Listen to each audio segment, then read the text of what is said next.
You're tuning into Black and White Sports on YouTube.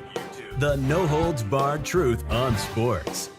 The main event starts. All right, Black and White Sports supporters. Well, my God, it is February the 22nd of the 2026, and we're several months away from the start of the NFL season, the restart. 6 months and some change, right?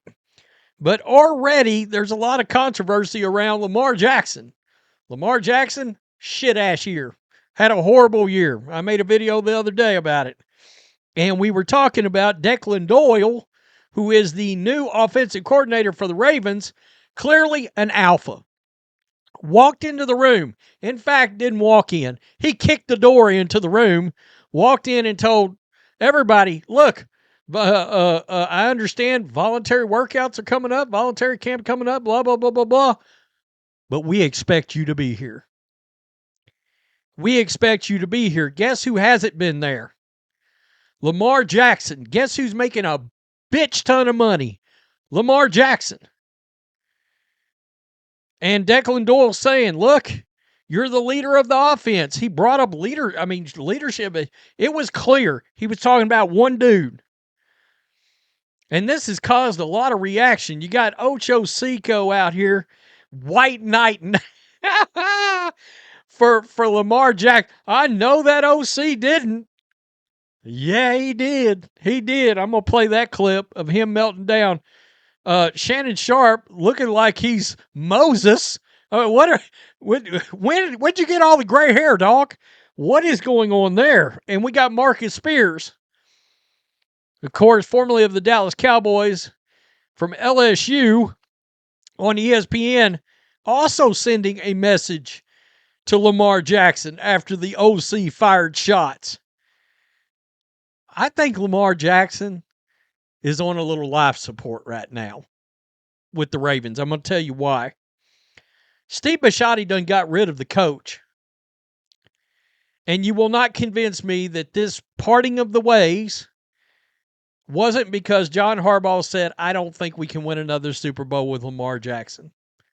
I think Steve Bisciotti went, damn, this guy signed to a bazillion-dollar contract, a massive deal. So what am I going to do here? I guess I'm going to get rid of my coach. When you get rid of the coach, he's hired immediately and would have been hired by like 4 other teams just to back up. You got Todd Monken off that staff that became a head coach somewhere else, and that staff was the problem. Better hope it was. Better hope it was. You bring in Jesse Minter. Clearly, he brings in a pure alpha at offensive coordinator. Lamar's on notice because once you done fired the coach, a coach like that, Lamar is fully exposed now. He's out in the open. Everybody's watching. We looked at the stats the other day. They're not good. He had a stretch of games last year, injured or not, that there's no way in hell they weren't close to starting caliber numbers. Not even close. It's like he had regressed back 5 years, 6 years. Ocho and Shannon going at it. Yeah, Bisciotti and Lamar had already had that conversation about him being there in the offseason and taking part in the offseason program.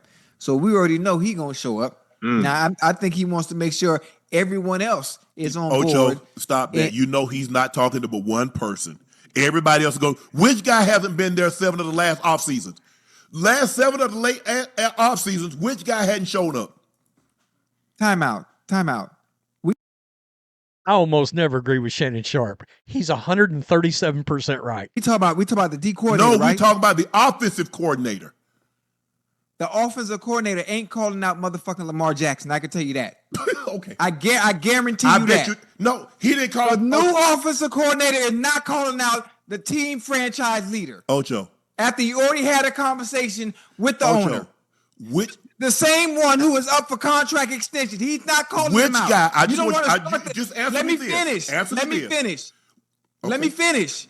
You are not going to be the new offensive coordinator and come in talking shit already and piss the man off. Now you're starting the relationship off on the wrong goddamn foot. He's not talking to Lamar. He's talking to everybody. Declan. We're not finna do that. Okay, he's talking to everybody. Which guy has not been participating in the voluntary OTAs the last 7 of the 8 years? I mean, Lamar has it, and I'm sure other people having it I bet. as well. Okay. Joe, what do you think about that, Joe? And that's where I'm going to stop it because, yeah. Anyway, I mean, Joe Johnson's take on this, I'm good. I'm good. But, yeah, that's exactly who he was talking. He walked in the door talking shit. Yeah, Ocho, that's exactly what happened. That coach clearly doesn't give a shit. By the way, Greg Roman, generally considered a pretty good offensive coordinator, especially with running quarterbacks, loses his job. Todd Monken comes in there, does the best he can. How many dudes? Already rumors of the Jets and the Raiders sniffing around. I don't think the Raiders are going to trade for him because I think Lamar Jackson's work ethic and how he handles things, I don't think Tom Brady's putting up with that shit. I don't. Not a chance in hell. So Marcus Spears of ESPN come out and said the following, not to brush off the message from Declan Doyle. Quote, if Lamar Jackson's ass ain't in there in the offseason with a brand new offensive coordinator, we going to come on during the football season, Spears says, and the first minute they struggle, we are going to talk about Lamar wasn't there when this coach showed up. So he's telling you, the media is already in the starting gate. They're going to destroy Lamar this year if he doesn't show up and struggles. I think that's a big move by Declan Doyle, Spears added. It's establishing respect.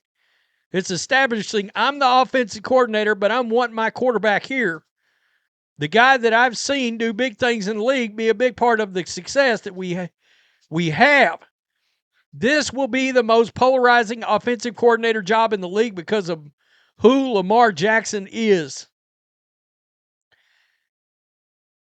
That play can be more consistent at times with his eyes, with his footwork within the system, Doyle said. That's the kind of what we notice as we watch tape. Wow. That was him talking about Lamar. By the way, I mean, this guy came from the Bears. Caleb Williams looked a lot better in the last 6 or 7, 8 games of the year than he did at the beginning. Caleb's starting to look like a guy. All right? And Caleb's got some advantages over Lamar, yada, yada, yada, size-wise, whatever. But they both got a gun. My point is, it would be in Lamar Jackson's best interest to actually listen to this coach and get some of that Ben Johnson influence that Doyle's carrying with him. And look, people said that when Ben Johnson walked into the Bears, he was a wrecking ball. Remember all the videos I did where we talked about Ben Johnson was tearing Caleb Williams' ass up? And we saw the frustration in training camp and all this and that and the other. And Ben Johnson would be like, yeah, it's not good enough. He'd throw it out there in the media. We got to work on blah. Yeah, your completion percentage can't be that. Well, how do you think this offensive coordinator that came right from the Ben Johnson tree directly under feels? Same way. He's saying we're not going to have that shit. Like I said, the Raiders are going to draft Fernando Mendoza. They're not trading for Lamar Jackson. The Jets, on the other hand, I could see the Jets doing something like that, but not yet. Lamar's going to get this season, but if this season goes badly, after all he put the Ravens through, trying to get a new contract, missing playoff games when there was questions about, can he actually play? Or is he just sitting out because he don't want to get hurt and he wants a new deal? That's where I would have moved off his butt right there. The moment I'm questioning whether or not you can actually play and it's playoff time and it's going around that you're sitting out because you want a new contract, but a knee or whatever it was, and it smelled like dog shit, you'd have been gone then. I'd have traded you that offseason. Damn that contract. Somebody'd give you that contract, the Dolphins or somebody like that. Lamar's on notice. Because what is Bisciotti going to do? Fire another coaching staff? No. The next one to go will be Lamar if it doesn't work. Tell me what you think. Peace. I'm out. Till next time. Thanks for watching the show. Be sure to like, comment, and subscribe. Be sure to tune in next time on Black and White Sports.